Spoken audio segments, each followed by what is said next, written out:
El que sigue es el primer cuento que escribí con mi padre de personaje al lado mío niño, en los años del primer peronismo.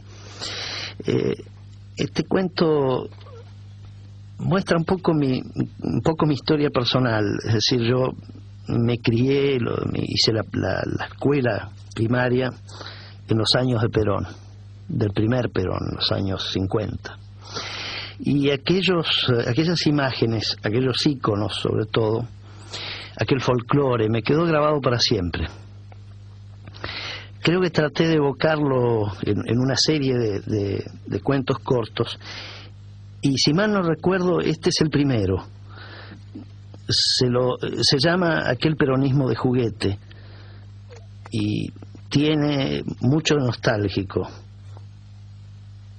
Aquel peronismo de juguete. Cuando yo era chico, Perón era nuestro rey mago.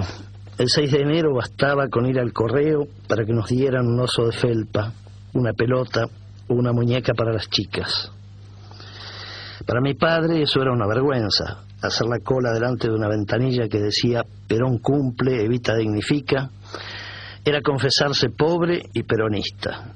Y mi padre, que era empleado público y no tenía la tosudez de Bartleby escribiente, odiaba a Perón y a su régimen como se aborrecen las peras en compota o ciertos pecados tardíos. Estar en la fila agitaba el corazón. ¿Quedaría todavía una pelota de fútbol cuando llegáramos a la ventanilla?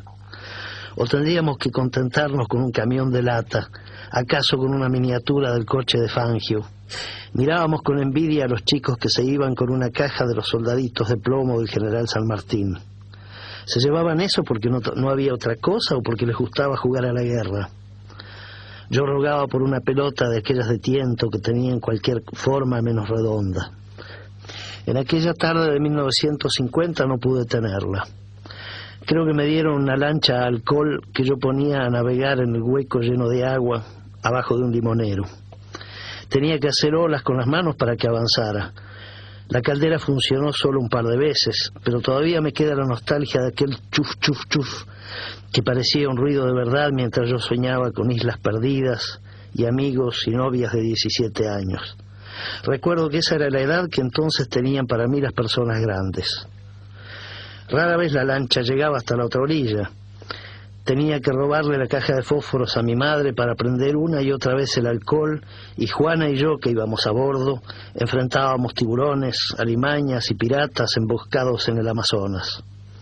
La floreciente industria nacional quería pero no podía, y mi lanchita peronista era como esos petardos de Año Nuevo que se quemaban sin explotar. El general nos envolvía con su voz de mago lejano.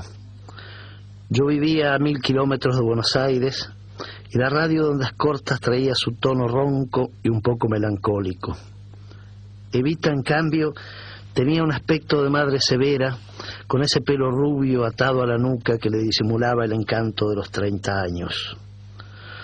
Mi padre desataba su santa cólera de Contreras y mi madre cerraba puertas y ventanas para que los vecinos no escucharan. Tenía miedo de que perdiera el trabajo. Sospecho que mi padre, como casi todos los funcionarios, se había rebajado a aceptar un carné del partido para hacer carrera en obras sanitarias. Para llegar a jefe de distrito, en un lugar perdido de la Patagonia, donde exhortaba al patriotismo a los obreros peronistas que instalaban la red de agua corriente. Creo que todo, entonces, tenía un sentido fundador. Aquel sobrestante, que era mi padre, tenía un solo traje y 2 o 3 corbatas, aunque siempre andaba impecable.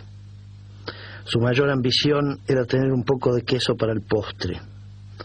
Cuando cumplió 40 años, en los tiempos de Perón, le dieron un crédito para que se hiciera una casa en San Luis.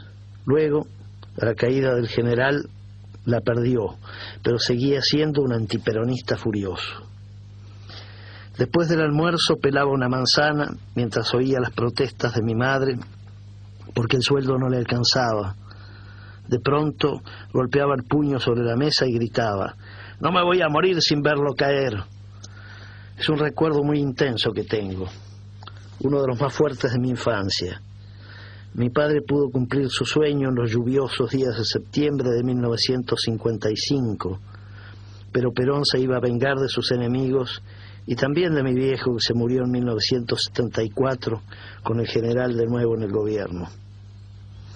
En el verano del 53 o del 54 se me ocurrió escribirle. Evita ya había muerto y yo había llevado el luto. No recuerdo bien, fueron unas pocas líneas y él debía recibir tantas cartas que enseguida me olvidé del asunto. Hasta que un día el camión del correo se detuvo frente a mi casa y de las cajas bajaron un paquete enorme con una esquela breve. Acá te mando las camisetas. Pórtense bien y acuérdense de Evita, que nos guía desde el cielo. Y firmado Perón, de puño y letra.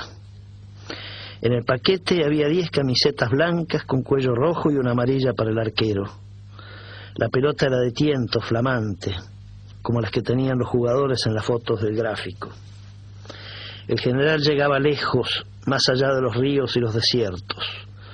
Los chicos lo sentíamos poderoso y amigo.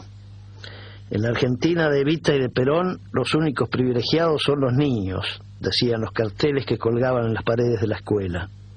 ¿Cómo imaginar entonces que eso era puro populismo demagógico? Cuando Perón cayó, yo tenía 12 años. A los 13 empecé a trabajar como aprendiz en uno de esos lugares de Río Negro donde envuelven manzanas para la exportación. Choice, le llamábamos a las que iban al extranjero. Standard, las que quedaban en el país. Yo les ponía el sello a los cajones. Ya no me ocupaba de Perón. Su nombre y el de Evita estaban prohibidos. Los diarios llamaban tirano prófugo al general. En los barrios pobres, las viejas levantaban la vista al cielo porque esperaban un famoso avión negro que lo traería de regreso. Ese verano conocí mis primeros anarcos y rojos que discutían con los peronistas una huelga larga. En marzo abandonamos el trabajo. Cortamos la ruta, fuimos en caravana hasta la plaza y muchos gritaban «¡Viva Perón, carajo!». Entonces cargaron los cosacos y recibí mi primera paliza política. Yo ya había cambiado a Perón por otra causa, pero los garrotazos los recibía por peronista. Por la lancha de alcohol que casi nunca anduvo, por las camisetas de fútbol y la carta aquella que mi madre extravió para siempre cuando llegó a la Libertadora.